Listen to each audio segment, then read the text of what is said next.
Այդպես խոսքա, չէ, ասում հեծանիվ չեն ունեցել, հիմա եկել են կյանքները սուտում են։ Երիտասարդությունը միշտ բոլոր ժամանակներում հասարակության շարժիչ ուժն է եւ հասարակությանը առաջ է մղում հենց երիտասարդությունը։ Այդ մանիպուլյացիաների արդյունքում երիտասարդները սկսեցին հավատալ, որ իրենց այդ դմդմփուներով, ծափերով, չգիտեմ ինչերով կարող են իրոք փոփոխություններ բերել մեր երկրին։ Այսօրվա իրավիճակը լիարժեք տարբերվում է բոլորից, որովհետև մենք տեսնում ենք անփորձ իրականում փողոցից միանգամից կառավարական շենքեր տեղափոխված չինովնիկների, որոնք երիտասարդների այդ ձգտում ունեցող երիտասարդների մոտ հասկանում եք առաջացնում է դիսբալանս։ Ոչ մի հեղափոխություն, ոչ մի դրական բանի չի բերում։ Հեղափոխությունը ինքնին արդեն չարիք է։ Ով ենք մենք, կարծում եմ գիտեն եւ մեր բարեկամները եւ մեր թշնամիները։ Միայն մենք չգիտենք կամ գիտենք մոռացել ենք։ Մենք ունենք հնարավորություն զարգանալու եւ վերադառնալու մեր Հայաստան, այն Հայաստանը, որը մերն էր։ Հիմա մենք նստած նայում ենք, թե ոնց այդ մարդիկ չեն աշխատում։ Եվ դրա մեղավորը կամ դրա պատճառը այն է, որ կան մանիպուլյացիաներ, որի արդյունքում այսօր իշխանության են իրենք, ոչ թե մենք։ Այնքան մենք ասցինք գնալու ենք Բաքու չայ խմենք, մինչև մենք ընկանք այսօրը։ Այնքան մենք գլուխ գովացինք, որ ընկանք այսօրը։ Ժողովրդի հետ անկեղծ լինելը դա մի բան է, քայլերի ճիշտ եւ սխալ լինելը այլ բան է։ Արարատ լեռը մեր գենետիկայի մեջ է, մեր արյան մեջ է հոսում։ Արարատ լեռը դա ինչ որ մի նկար չի, ինչ որ մի սիմվոլ չի, որ նկարած է, մենք կամ դա ընդունենք կամ չընդունենք։ Ամեն հայ առավոտյան զարթում նայում Արարատին։ Արարատ սիրելը, Արարատ ընդունելը, Արարատին ինչ որ վերաբերմունք ունենալը դա դեռ չի նշանակում, որ մենք ուզում ենք գնանք այդ Արարատը հետ վերցնենք։ Հասկանում եք, դա էլ է պետք է հասկանալ։ Բարև ձեզ, եթերում չասված խոսքեր հաղորդաշարն է։ Այսօրվա իմ հյուրը քաղաքական գործիչ, ռեֆորմիստների կուսակցության նախագահ Վահան Բաբայանն է։ Բարև ձեզ, բարի գալուս պարոն Բաբայան։ Բարև ձեզ։ Շնորհակալ ենք մեր հրավերը ընդունելու համար եւ այսօր փորձենք նաեւ, այսպես ասած, ոչ պոլիտիկ թեմաների անդրադառնալ։ Ինչպիսին է եղել ձեր մանկությունը, պատանեկությունը, խոսենք այս մասին։ Դե շատ ուրախ եմ, որ նման ֆորմատ եք ձևավորել, նախ ասեմ, շնորհակալ եմ հրավերի համար։ Քաղաքականությունից մարդիկ շատ անգամ հոգնում են եւ ձեր ոճը այդ հարցերի, բանը երևի թե կարող է մարդկանց հետաքրքրել։ Մանկությունս բոլոր 90-ականների տղաների, երեխաների մանկություններից է եղել, առանց լույս, առանց ջուր, փողոցում մոմի լույսի տակ դաս անելով, եթե անում էինք իհարկե, համենայն դեպս ուրախ եւ շատ ավելի հետաքրքիր լեցուն լավ էմոցիաներով եւ հիշողություններով, որտեվ նայելով այսօրվա երեխաներին ու համեմատելով մեր մանկության հետ, երբ չկար այդ ամենը, ինչ որ այսօր կա, չգիտես ինչի, մեզ շատ անգամ թվում է, որ այն ժամանակ շատ ավելի լավ է եղել, բայց իրականում յուրաքանչյուր մարդու մանկություն իր համար ամենալավն է եւ դա բոլորի մոտ է այդպես։ Անկախ նրանից թե այդ մարդը ինչ ձևի մանկություն է ունեցել, որտեղ անցկացրել այդ մանկությունը եւ այլն, բոլորիս համար մեր մանկությունը ամենալավ հիշողություններն է, ինչպես երիտասարդության, ուսանողության տարիները եւ այլն։ Շատ բնական գործընթաց է։ Կարծում եմ, որ դա այդպես է։ Ունեց որ այդ 90-ականների մանկությունն է եղել իմ մանկությունը։ Պարոն Բաբայան, ինչ եք բերել ձեզ հետ ձեր մանկությունից այսօր։ Այսօր որ ասեմ ինչ որ բան բերել եմ, չէ, բայց երևի թե ավելի շատ լավ հիշողություններ, ավելի շատ ձգտումներ, եթե անկեղծ լինենք, որովհետև մանկության ձգտումները մարդ գեներացնում է եւ բերում է դեպի արդեն ավելի հասուն տարիք։ Շատ սովորություններ, որոնք որ կարելի է ճիշտ գնահատել եւ ճիշտ հասկանալ, կյանքի օրենքներ, իհարկե, պատանեկության, մանկության տարիներից են ձևավորվում եւ եթե տենց կարճ ասեմ, մանկությունից բերել եմ լավ էմոցիաներ, վատ էմոցիաներ չեմ բերել։ Ի տարբերություն շատերի, որոնք տենց խոսքա, չէ, ասում հեծանիվ չեն ունեցել, հիմա եկել են կյանքները սուտում են։ Այդ հեծանիվներից ես ունեցել եմ, հենց որ լավ բաներ եմ բերել միայն մանկությունից։ Մասնագիտական ընտրությունը կայացրիք պատմաշխարհագրական ֆակուլտետի ուղղությամբ, ինչը խթանեց այդ որոշմանը։ Ես շատ էի սիրում պատմություն առարկան, ուսումնասիրում էի տարբեր երկրների պատմություն, պատերազմներ, հեղափոխություններ, միշտ կարդում էի ու ինչ որ մի պահից եկավ հետաքրքրություն խորանալ պատմության, հա, աշխարհագրության պատմության։ Իմ ծնողները պատմում են, որ ես շատ փոքր ժամանակ աշխարհի մայրաքաղաքները անգիր գիտեի ու ամենասիրածս բանը քարտեզն էր, աշխարհի քաղաքական քարտեզը,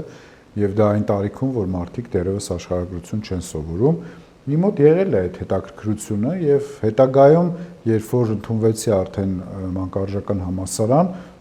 ես չկարողացա գնալ գիտության ոլորտով, ճանապարհը իմ նենց թեքվեց, որ ես հենց ուսանողական տարիներից արդեն խորացա քաղաքականության մեջ ու գտա, որ ես ունեմ իմ տեսակետները, իմ ծրագրերը, իմ գաղափարները, որոնք փորձեմ իրականացնել հանուն իմ երկրի։ Ու կարծում եմ դեռ ամեն ինչ արժևում է, այն ծրագրերը, որ ես ունեմ ու իմ մեջ մտածել եմ ու ուզում եմ օգուտ տամ մեր երկրին, դա կիրականացնեմ արդեն որպես քաղաքական գործիչ, այլ ոչ թե որպես պատմաբան, որովհետև ցավոք սրտի ժամանակ չունեցա այդպես էլ զբաղվել պատմության գիտությունով։ Դե կարծում եմ ճիշտ որոշում եք արել, որ միանգամից տեղափոխվել եք դեպի քաղաքական դաշտ, հենց ուսանողական տարիներից, որովհետև 2007-ից 11 թվականներին եղել եք ուսխորհրդի նախագահ, այնուհետև երիտասարդական կուսակցության նախագահ, եւ դուք միշտ ձեր գործունեության ընթացքում շատ կարեւորել եք երիտասարդության թե դերը եւ թե ներգրավվածությունը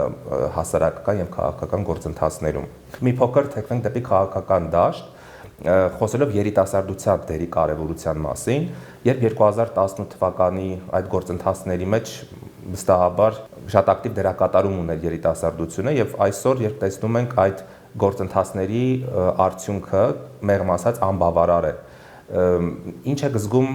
երիտասարդության քայլի մեջ, հա, նրանց սխալների արդյունքն է, չէ՞, նաեւ որ այսօր մենք խաղում ենք այդ պտուղները։ Ինչ կասեք դուք։ Իրեք երիտասարդությունը միշտ բոլոր ժամանակներում հասարակության շարժիչ ուժն է եւ հասարակությանը առաջ է մղում հենց երիտասարդությունը, փոփոխությունների տանում է երիտասարդությունը։ Բայց նայեք 18 թվականին այն կարգի մանիպուլյացիաներ արվեցին,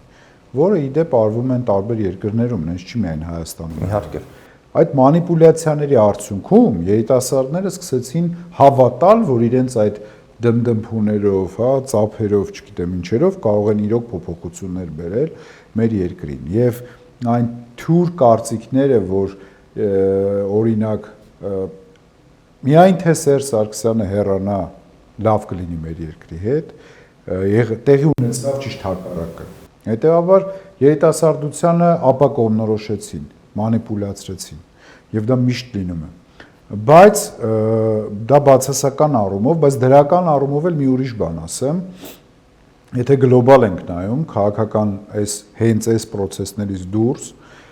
հավատացեք հիմա շատ մեծ են երիտասարդների համար հնարավորությունները, քան օրինակ մեր ուսանողական տարիներին, շատ մեծ են։ Այսինքն անկախ նրանից, թե ինչքան բացասական բաներ կան մեր երկրում կամ մեր քաղաքական կյանքում, որպես հնարավորություն երիտասարդները ունեն բազմաթիվ հնարավորություններ, որոնք են կարող են իրացնել։ Ես այսօր զարմանում եմ, որ ուսանողները այնքան շատ ձգտումներ չունեն, ինչքան ունեին այն ուսանողները, ովքեր որ չունեին ինտերնետ, չունեին Google, չունեին հեռախոսներ, ասենք տարբեր ծրագրերից օգտվելու հնարավորություններ, չկային այնպիսի ծրագրեր, որ դու կարող ես գնալ որևէ երկրում այդքան հեշտ, հա, վերապատրաստվել, սովորել, կրթություն ստանալ, նույնիսկ անվճար։ Ընդհանրապես մնում է սովորելը, որը այսօր ամեն ինչը կա բացի սովորելը։ Չգիտես ինչի շատ երիտասարդների համար գայթակղիչ չի, բայց դա էլ բերեց մի այլ խնդրեմ։ Նայեք, մեր ժամանակ, երբ որ մենք ուսանողներ էինք, մենք չենք պատկերացնում, որ կարող է մարդը կրթություն չունենալ, բայց լինել օրինակ падգամավոր,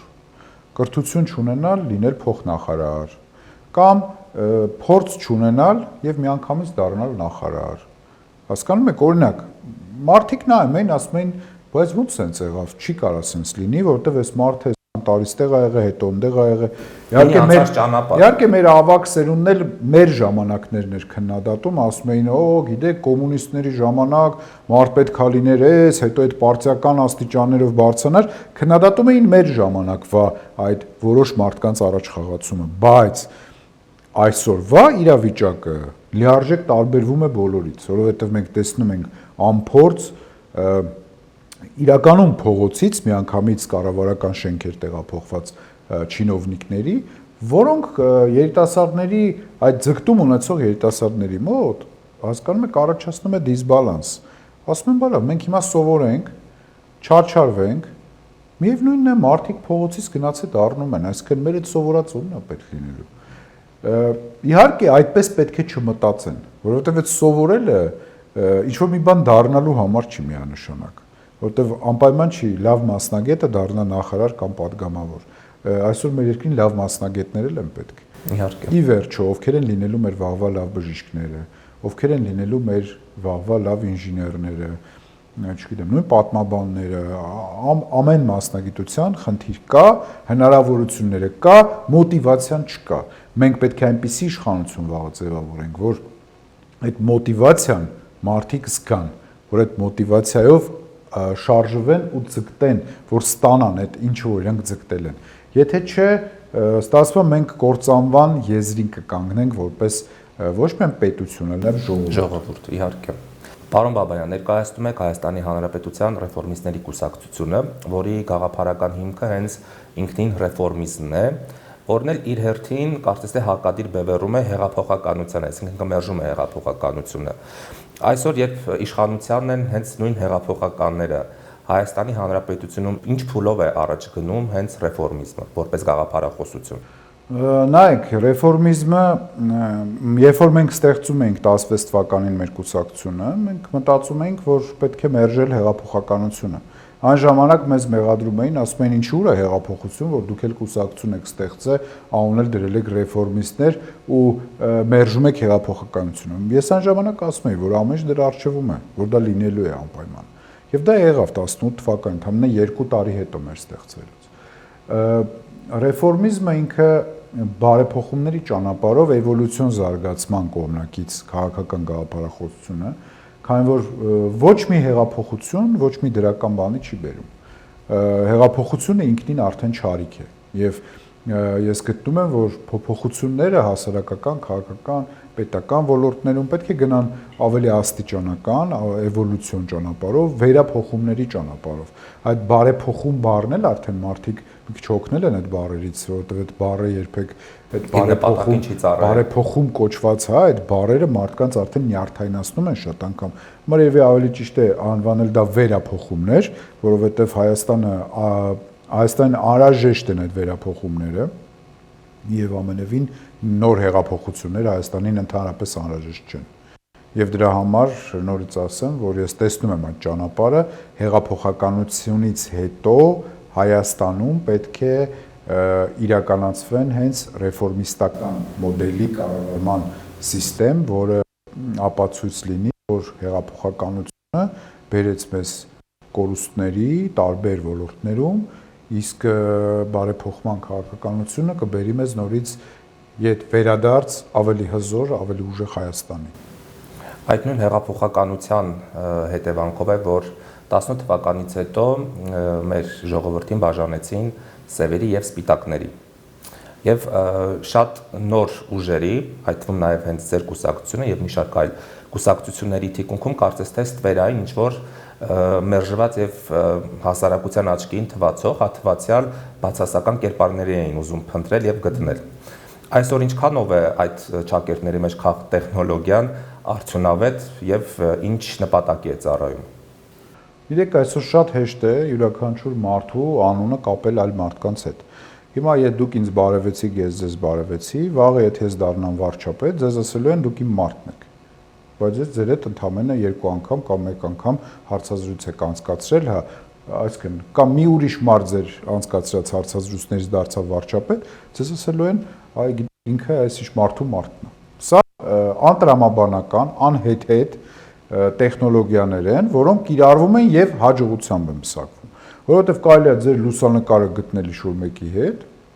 թեկուզ պատահական, թեկուզ եւ հետին թվով, հա, այդ մարդը հետագայում էսի ինչա դառնում, ասում են, հա, տեսեք, իրանք իրար հետ կապ ունեն։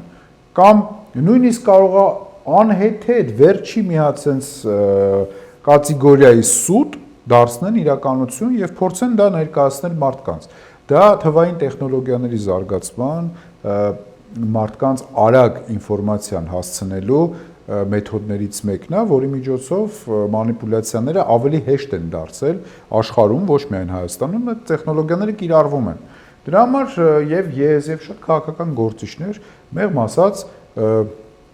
բանի տեղ չեն դնում այդ խնդիրներին եւ այդ մանիպուլյացիաներին, որովհետեւ ի վերջո ինչ որ մի պահ է գալիս, նախ մարդիկ շատ արագ են մոռանում ամեն ինչը եւ լավը եւ վատը,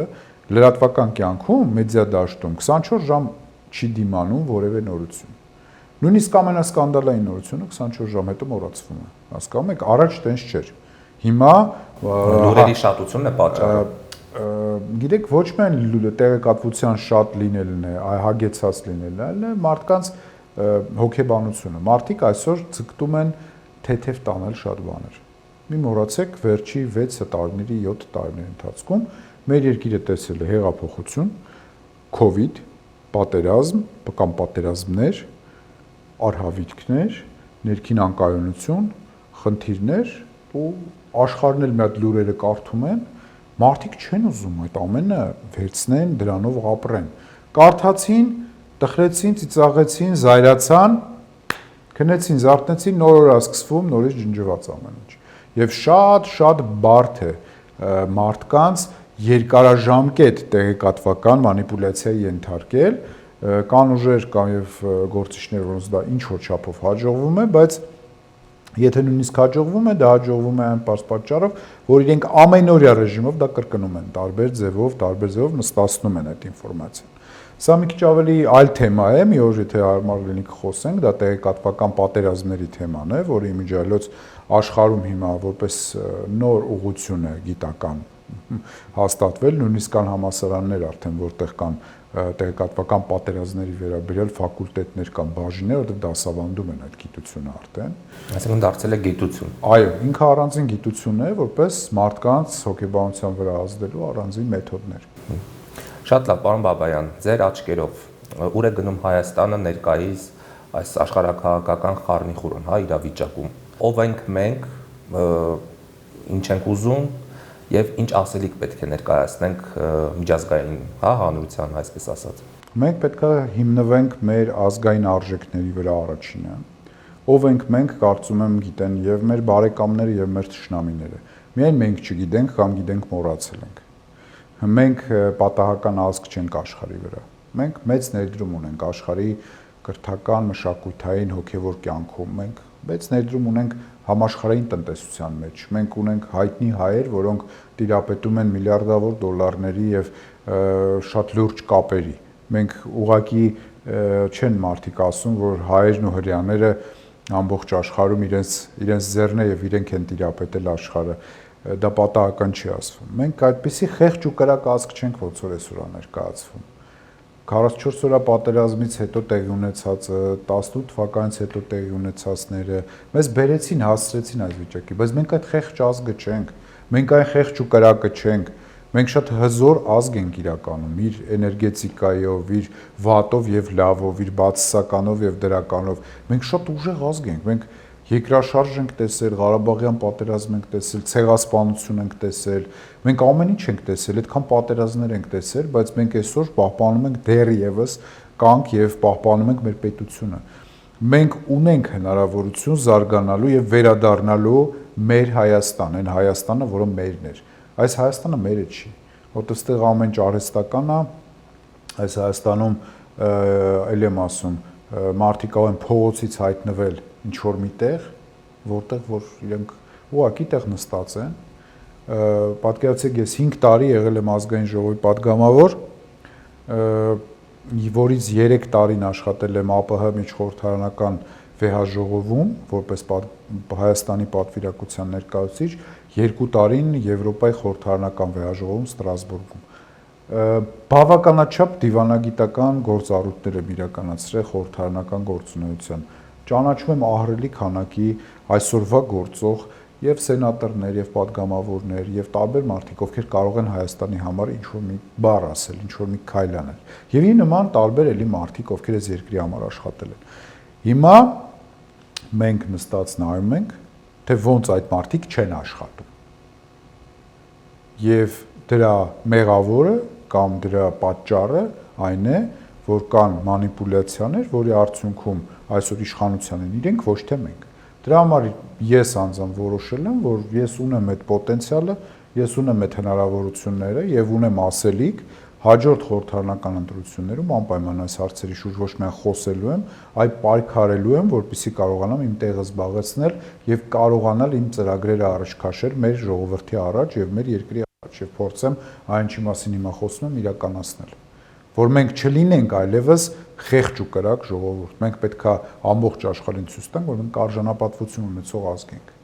Եվ բանեցնել այն բոլոր գործիքները, որոնք որ կստիպեն նույն միջազգային հանրության ներկայացուցիչներին խոսել եւ լուսաբանել։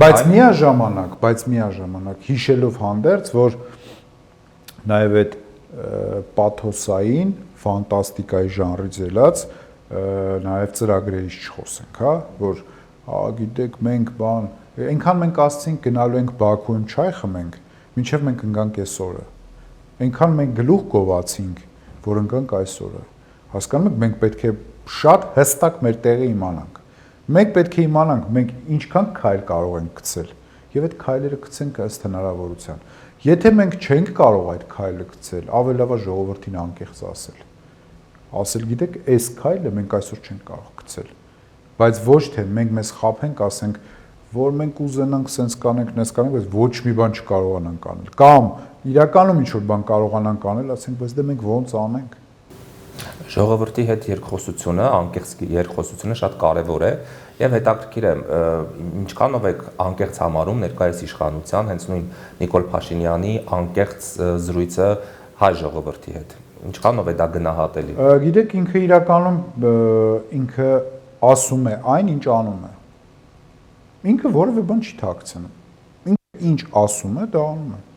Կամ ինչ անում է, դա ասում է։ Այլ հարց է, թե մարդիկ դա ոնց են ընկալում եւ ոնց են ընդունում։ Ինքը ասում է, օրինակ, այսիշ քայլը պետք է արվի եւ անում է այդ քայլը։ Ես ասեմ, որ ժողովրդի հետ անկեղծ լինելը դա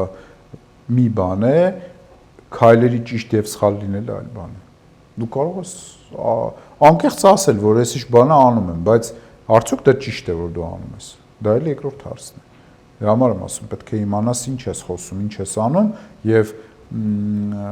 ոչ թե անռեալ բաներից գնաս կամ պարտվողական, այլ գոնե ռեալին մոտենաս, ասես որ կարող եմ ես 10 բանից գոնե ես մի բան անել, այդ մի բանը պետք է անել։ Այսօր մեր ժողովրդի ներքին աշխարհում, հա, կա մի պարադոքսալ երևույթ, որոշակի հայրենակիցներ չեն ընդունում պարտվողականությունը, այսինքն իրենց իրականության մեջ հաղթանակած են, այդ ոգով են դաստիարակվել եւ մեծացել։ Որոշները ընդունում են փաստը եւ համակերպում ճակերտավոր։ Ինչ կարելի է անել եւ որն է դրա լուծումը ըստ ձեզ։ Նայեք, առաջի համաշխարհային պատերազմից հետո Վայմարյան Գերմանիան պարտված պետություն էր, որով, ասենք, գերմանացի ժողովուրդը ձգտեց վերականգնել իր արժանապատվությունը, իշխանության բերեց Ադոլֆ Հիտլերին։ Իրենց մոտ դա ստացվեց։ Հետագայում տեսանք իհարկե ինչ եղավ։ Ճապոնիայում 45 թվականին անվերապահ կապիտուլյացիայից հետո, երբ որ քարը քարի վրա չէր մնացել, ճապոնական էլիտաները որոշեցին կրթության վրա դնել շեշտը։ Միլիարդավոր դոլարներ ներգրավեցին, որ Ճապոնիան դառնա աշխարհի թիվ 1 երկիրը կրթության մակարդակով եւ կրթական որպես պետություն, գիտական ինքը գրավի աշխարհը։ Իրենց մոտ դա ստացվեց։ 45 թվականի Գերմանիան նույն։ Իրենք մտածեցին, որ վերջ, հա, ամեն ինչ կործանված է, չնայած որ իշխանության էին բերել ֆաշիստներին եւ միլիոնավոր մարդ գնաց է Հիտլերին ձայներ տվել։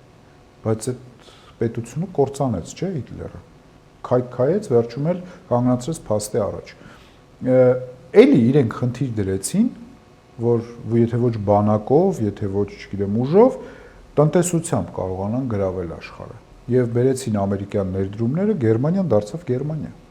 բայց Գերմանիայի վրա քարը քարին չէր մնացել 45 թվականին։ Նույնը Ճապոնիայում։ Հիմա մենք որպես պետություն պետք է հասկանանք, մենք պարտվել ենք ընդհանրապես ճակատամարտ։ Մենք պատերազմ չենք պարտվել։ Մեր ազգի դեմ տեղի ունեցող գործընթացները դրա առջևում են։ Նենց չէ, այդ ամենը ավարտվել է։ Այդ ամենը մեր քթի տակ է։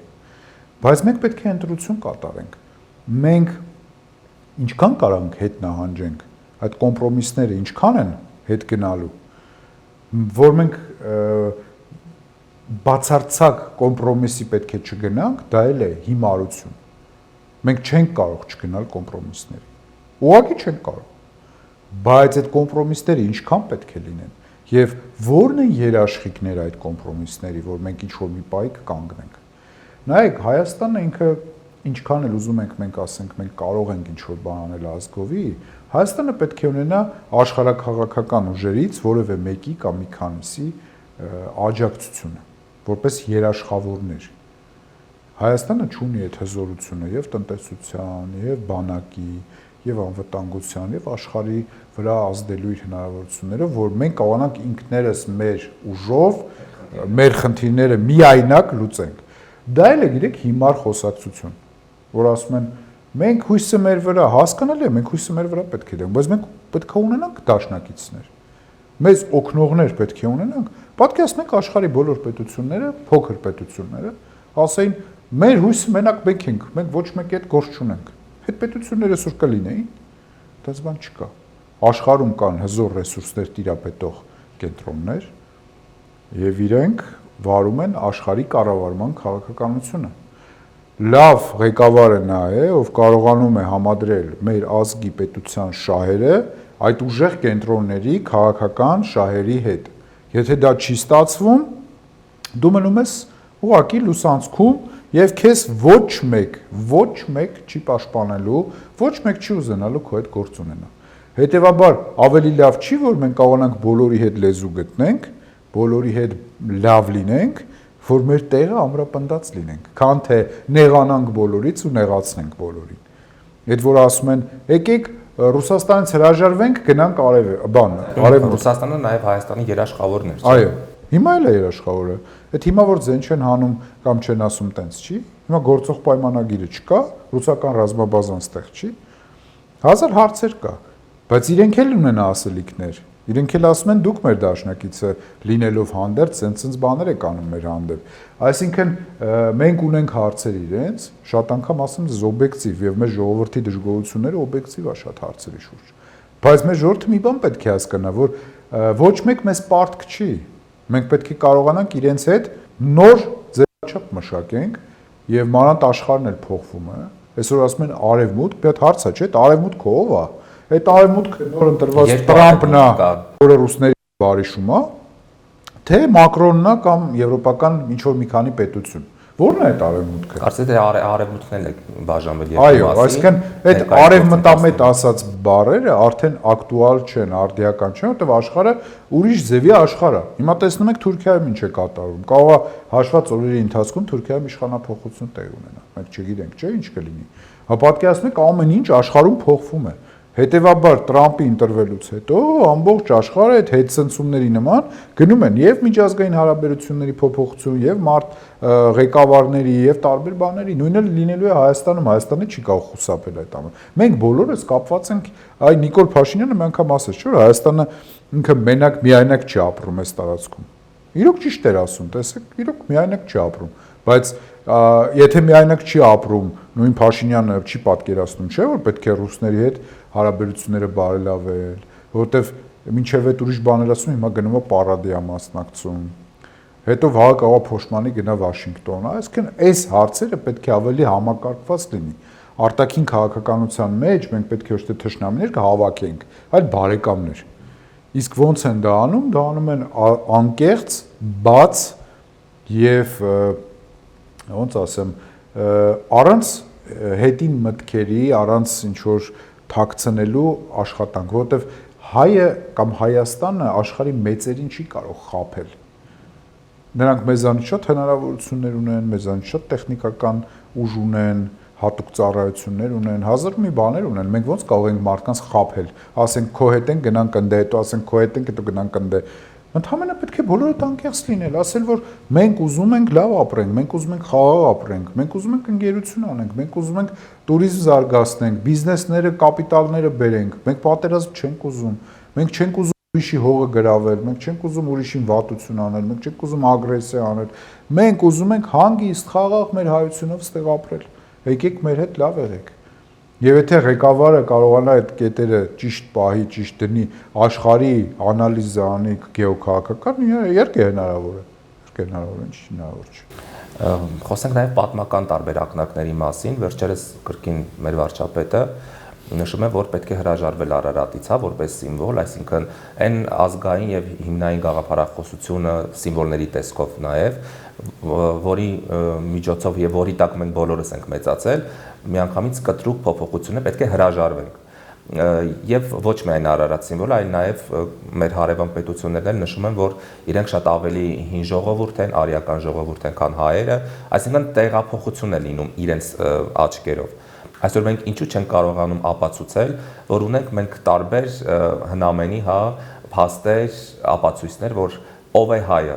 ինչու այդ վերահսկողական մեխանիզմը չի աշխատում համայն ոչ միայն հայության, այլ համայն աշխարհին։ Նախ ասեմ ձեզ ապացուցելու բան ստեղ չկա, որովհետև ամբողջ աշխարհը գիտի Հայաստանն ու հայությունը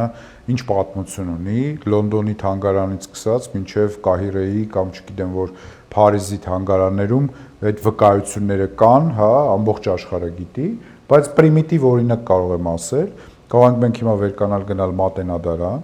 մտնել նկարահանել գրքերը, որոնք թվագրված են ամենահին ժամանակների եւ գտնել ադրբեջաներեն լեզվով որևէ շատ հին չեմ ասում 200 տարի առաջվա ինչ որ մի բան գրություն բայց այնտեղ կա ասորերեն, կա արաբերեն, կա արամեերեն, ամեն տեսակի գրություններ կա հուներեն, լատիներեն եւ տարբեր երկրների շատ տուրիստներ են գալիս պարսիկ, պարսկերեն, արաբերեն, բոլոր լեզուներով աշխարհի հին մատենաներ կան այնտեղ, շատ հին։ Հիմա կարող եք ինձ ասել, ուր է իրենց այդ մատենագրերը։ Ինչ է մենք վերցրել պահել ենք դա, որ թանգարանում կան, գնանք նայենք մի հատ։ Այսինքն խոսելով չի։ Ես չեմ ուզում դրանով, գիտեք, այսօր ասեմ, որ մենք չգիտեմ, լավ ամենախելացի ազգն ենք, բայց պատմությունն է, հիմա մենք այդ պատմությունից ո՞նց կփախնենք, դա չենք փախնի։ Վերնա ազատ դրված է, գնացեք նայեք, թող յուրաքանչյուր մարդ գնա նայի եւ գնում նայում են, տուրիստներն էլ են գնում նայում եւ այլն։ Բայց այս մասին պետք է խոսել։ Գնալ նայել այլ հարց է, բայց մի տեսակ դիմացից եկող հարվածներից պոպուլարիզացիայի հարցն է ձեր ասածը, պետք է պոպուլարիզացնել եւ դա արդեն ցավոք սրտի պետական քաղաքականության հարց է։ Պետությունը բնականաբար ուրիշ բան եթե ասում է, ոնց կարող է տենց բան անել, նամանավանդ ձեր մատնանշած Արարատ լեռան հարցը, ուրեմն ես ասեմ, դա էլ է զավեշտալի բան, 70 տարի Հայաստանն եղել է սովետական միության կազմում։ Հերիք չի որ Հայաստանի սովետական Հայաստանի զինանշանի վրա Արարատ լեռն է եղել, հերիք չի որ ազգային եւ այլ հարցերը ընդունված չի եղել եւ չեն թույլ տվել որ առանձնապես այդ հարցերը ներկայացվեն կամ քննարկվեն կամ բանանեն, բայց այդ 70 տարում նույնիսկ մեր երկիրը, մեր ժողովուրդը Արարատ լեռը չի մոռացել։ Կասկածի տակ չի դրվել։ Դուք ուզում եք 2 տարում կամ 1 տարում ինչ որ իրական Հայաստանի կոնցեպտ ներկայացնելով որևէ մեկ Արարատ լեռը ուրանա կամ մոռանա, Արարատ լեռը մեր գենետիկայի մեջ է, մեր արյան մեջ է հոսում։ Արարատ լեռը դա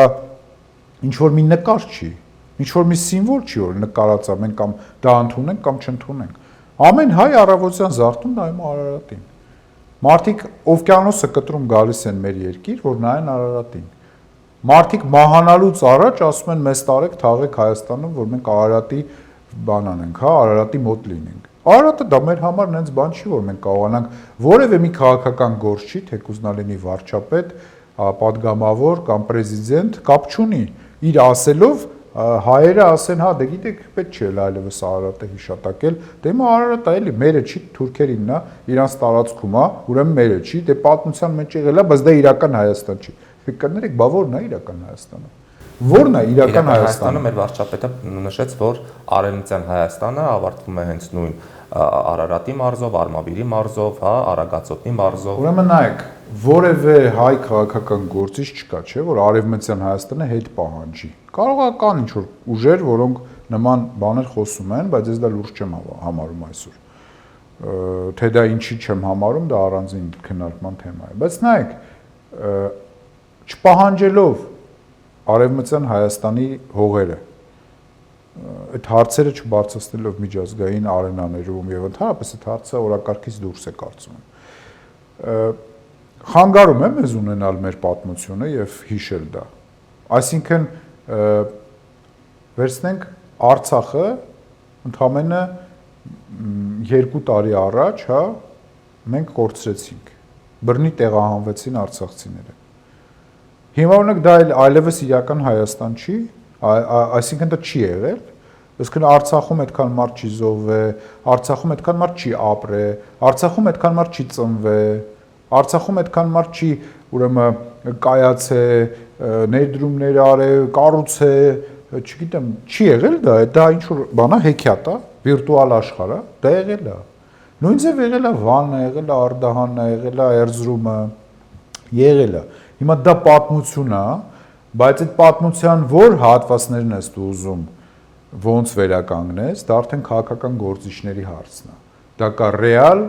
այսինքն իրատեսական ծրագրեր եւ ոչ իրատեսական։ Հիմա ծրագրեր կան, որ մարդիկ քնում զարթնում, ասում են ծովիստով Հայաստան պետք է ստեղծենք։ Հասկանում ենք, չէ՞ որ դա անռեալ է։ Բայց մարդկա ասում է պետք է ապահովենք արցախցիների վերադարձը Արցախ, խաղաղ ապրելու հնարավորությամբ։ Դա ռեալ է, բոլորն էլ դա տեսնում են, որ կարող է լինել նման բան։ Իհարկե։ Անկախ պրետենզիաներից, անկախ նոր ռազմական գործողություններ, ագրեսիաներ, պատերազմներ, բայց մարդիկ ընդ ապրել են, իրենց հողն է դա։ Եվ երկրորդն էլ մենք ել եմ ասում, վերադառնալով Արարատի թեմային, ասեմ, դա անհնար է։ Անհնար, ոչ ուժով կարող ես դա անել, ոչ մարդկանց ստիպելով, ոչ էլ Դա մեր արյան մեջ է, ես կարծում եմ։ Դա չի, ուղղակի չի լինի։ Դա թեզ է, որը առաջ է քաշվել, բայց կրկնում եմ, դա ել եմ ասում, Արարատ սիրելը, Արարատ ընդունելը, Արարատին ինչ որ վերաբերմունք ունենալը, դա դեռ չի նշանակում, որ մենք ուզում ենք գնանք այդ Արարատը հետ վերցնենք։ Հասկանում եք, դա էլ է պետք է հասկանալ։ Եվ բաց եւ հանգիստ, շատ բաց պետք է այդ հարցով խոսել։ Աշխարհում այսօր շատ երկրներ ունեն սիմվոլներ, որոնք գտնվում են այլ երկրի տարածքում։ Բայց այդ երկրների միջև պատերազմական դրություն չկա։ Եվ դա չի նշանակում, որ այդ երկիրը պետք է մյուս երկրի վրա հարձակվի կամ պահանջի, որ այդ բանը հետ տան։ Տենց որ լինի, ամբողջ աշխարհը խառնվի իրար, իհարկե չի լինի դա։ Նոր պատերազմներ կլինի։ Իհարկե։ Շատ լավ, պարոն Բաբայան, ամփոփելով զրույցը ցանկանայի լսել ձեր բախտանքը հայ ժողովրդի։ Ես մեր ժողովրդին մաղթում եմ առաջին հերթին տրամաբանություն, որ մի բան տեղի է ունենում, մտածեն, դա ինչ է։ Մատ հասկանան, ամեն ասացի հետևից չգնան, ամեն լսածի հետևից չգնան։ Հասկանում եք, մի քիչ